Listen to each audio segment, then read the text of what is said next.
Doctor Strange was directed by Scott Derrickson and stars Benedict Cumberbatch, Tilda Swinton, and Rachel McAdams. In this, the most recent installment of the increasingly popular Marvel Universe, nerdy mustache Superman, along with the help of his wacky cartoon cape, learns to utilize the power of kaleidoscopes to square off against his arch-nemesis, Spaceface. Now, it's not often that reviewers do this, but in the interest of impartiality, I'm obligated to divulge that I have a genuine bias that pertains to this film. I've never heard of Doctor Strange before, but let me tell you folks, I love kaleidoscopes. I don't know why, but when you put this spinning pattern bullshit in your movie, I am fucking on board, dude. If kaleidoscopes are involved, I'll be there in my dorky 3D glasses baked out of my fucking head. I could stare at this garbage all day, I don't care. With the advent of digital animation in films, it seems like more and more people are hesitant to admit when they enjoy a movie's special effects because they don't want to be labeled as superficial. But films are a visual medium. If you have to stare at a giant-ass screen for over 2 hours, you might as well like what you're looking at. As I said with my Batman vs. Superman review, I do believe it's possible to enjoy a movie's visuals independently from its story.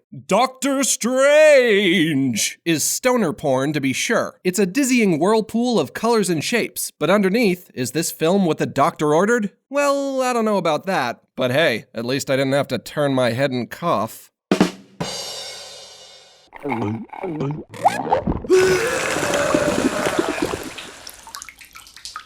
Epoch Sodialaxium!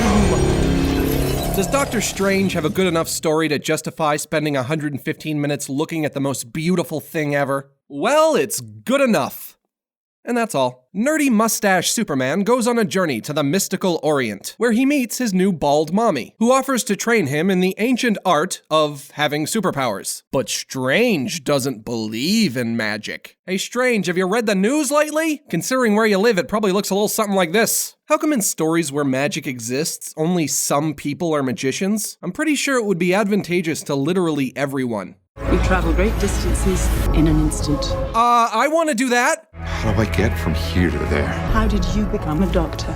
Study and practice, years of it. All it takes to be able to do this shit is to crack a book? Fuck, let's go to the library! And so, Bald Mommy teaches Strange how to tamper with the laws of reality, even though he's literally just some fucko who walked in off the street. Look, this flick operates on some weird logic. The characters siphon energy from adjacent dimensions so they can enter the mirror dimension, but don't siphon energy from the dark dimension and watch out for the green dimension, and only access the pretzel dimension on even-numbered days of the month. Man, what are these nerds talking about? Even in universes where magic is available to everybody, I like to think that the reason only some people use it is because it's basically the nerdiest thing ever. If Doctor Strange was real, Wolverine probably would have stuffed him into a locker and taken his lunch money. After suffering a near-fatal injury and a wacky magical melee, Strange returns to his home so his fellow surgeon and love interest Christine can save him. Because according to Hollywood, love interests are the only possible purpose that women can serve to a story. Also, I don't know if this is sexist or complimentary, but Rachel McAdams is literally so attractive that I don't buy her as a real person. How come actresses who look like models have to take work away from actresses who look like people? Although, I guess models are people too. Whatever.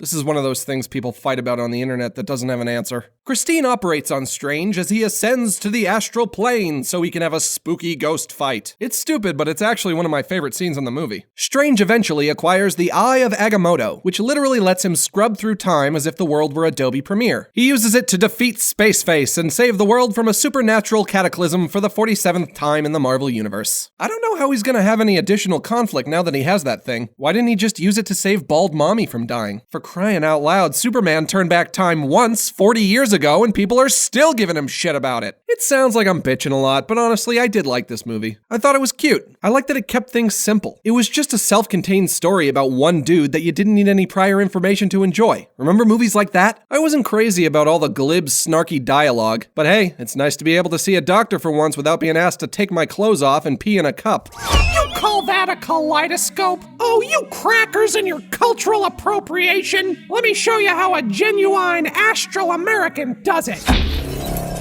Pretty tight, huh? I've been kaleidoscoping since I was 5. The other ghosts used to call me Snowflake. It wasn't a nickname I was crazy about. Yeah, alright, it's a pretty good scope. Don't think I don't know you're scoping my scope, bro. Okay, yeah, it's a solid kaleido. Actually, I gotta admit, it's been a while. Kinda getting a little nauseous. Oh, goofball, don't throw up. Oh, jeez. Oh, boy. Oh, jeez. No, goofball!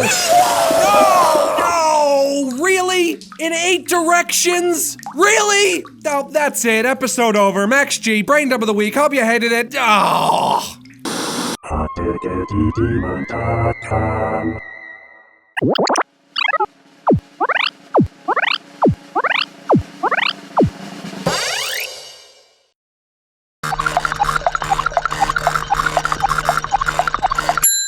Get flipped, you Family Guy fuck!